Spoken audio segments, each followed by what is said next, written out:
மன்னார் படுகொலைகள் 1984. பல இரத்த சரித்திரங்களை கண்ட இலங்கை 1984ஆம் ஆண்டு இதே நாளில் வரலாற்றில் மறக்கவே முடியாத ஒரு துயரக் குரலை பதிவு செய்துள்ளது. ஈழத் தமிழர்களின் இதயத்தில் ஆறாத ரணத்தை ஏற்படுத்திய மன்னார் படுகொலை சம்பவம் 1984ஆம் ஆண்டும் டிசம்பர் 4ஆம் தேதியான இன்றுதான் நடைபெற்றது. இலங்கையின் வடக்கே உள்ள மன்னார் நகரில் இலங்கை ராணுவம் 150க்கும் மேற்பட்ட தமிழ் மக்களை படுகொலை செய்தது. இந்த படுகொலைகள் மன்னார் நகரில் 3 ராணுவ வாகனங்கள் கன்னிவெடியில் சிக்கியதில் ஒரு ராணுவ வீரர் கொல்லப்பட்டதற்கு பழிவாங்கும் நடவடிக்கையாக நடைபெற்றது. இலங்கையில் வாழும் தமிழர்கள் மீது சிங்கள பேரினவாதம் பல்வேறு வகையான அடக்குமுறைகளை கட்டவிழ்த்துக் கொண்டிருந்த காலம் அது.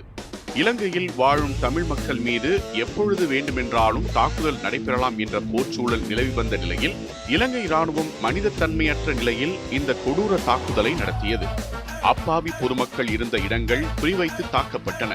இந்த படுகொலைகள் மன்னார் நகரின் பல முக்கிய பகுதிகளில், குறிப்பாக மத்திய மருத்துவமனை, அஞ்சலகம், கத்தோலிக்க திருச்சபை மடம் மற்றும் விவசாய நிலங்களில் பணி செய்து வந்த விவசாயிகள், பேருந்து பயணிகள் என அனைவர் மீதும் இந்த தாக்குதல் நடைபெற்றது.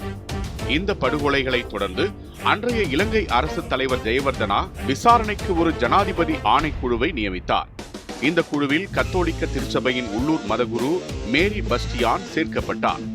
ஆனால் 1985 ஜனவரி மாதம் அவர் கொலை செய்யப்பட்டார்.